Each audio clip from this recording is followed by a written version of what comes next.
Business analytics ப்ரோசெஸ். வணிக பகுப்பாய்வு செயல்முறை. வரையறை டெஃபனிஷன்.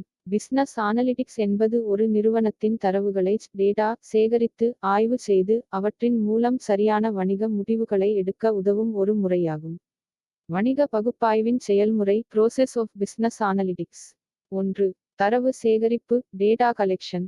வணிகத்தின் பல்வேறு மூலங்களிலிருந்து தரவைச் சேகரிக்க வேண்டும். விற்பனை பதிவுகள், வாடிக்கையாளர் தரவுத்தளங்கள், இணையதளம், சமூக ஊடகங்கள். தரவு அமைப்புடையது ஸ்ட்ரக்சர்ட் அல்லது அமைப்பில்லாதது அன்ஸ்ட்ரக்சர்ட் ஆக இருக்கலாம். உதாரணம், ஒவ்வொரு கடையின் மாதாந்திர விற்பனை விவரங்களை சேகரித்தல். 2. தரவு சுத்திகரிப்பு டேட்டா கிளீனிங் பிரெபரேஷன். தரவில் உள்ள பிழைகள், நகல்கள், டியூப்ளிகேட்ஸ் அல்லது குறைவான தகவல்களை நீக்குதல். தரவை ஆய்வுக்கு ஏற்ற வடிவத்தில் மாற்றுதல்.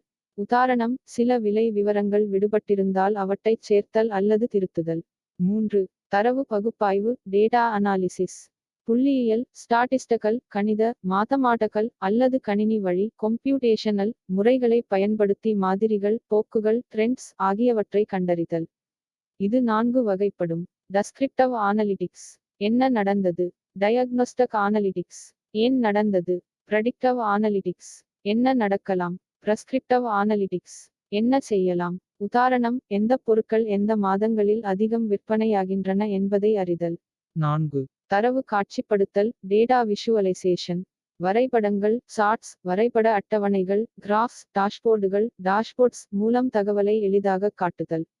மேலாளர்கள் முடிவெடுக்க உதவும். உதாரணம், விற்பனை வளர்ச்சி மற்றும் வாடிக்கையாளர் திருப்தி அளவை காட்டும் டாஷ்போர்டு உருவாக்குதல். 5. முடிவெடுத்தல் இன்டர்பிரடேஷன் அண்ட் டெசிஷன் மேக்கிங். பகுப்பாய்வு முடிவுகளை புரிந்து கொண்டு அதன் அடிப்படையில் வணிக முடிவுகளை எடுப்பது. உதாரணம், அதிக தேவை உள்ள பொருட்களுக்கு உற்பத்தியை அதிகரிக்க முடிவு செய்தல். 6. நடைமுறைப்படுத்தல் மற்றும் மதிப்பீடு இம்ப்ளிமெண்டேஷன் அண்ட் அவால்யூவேஷன்.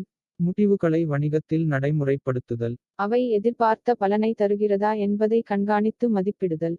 உதாரணம், புதிய விலைமுறை பிரைசிங் ஸ்ட்ராட்டஜி அறிமுகப்படுத்திய பின் லாபம் உயர்ந்ததா என சரிபார்த்தல். சுருக்கமாக, இன்ஷோர்ட், படி செயல்முறை நோக்கம். 1. டேட்டா கலெக்ஷன் தரவு சேகரிப்பு.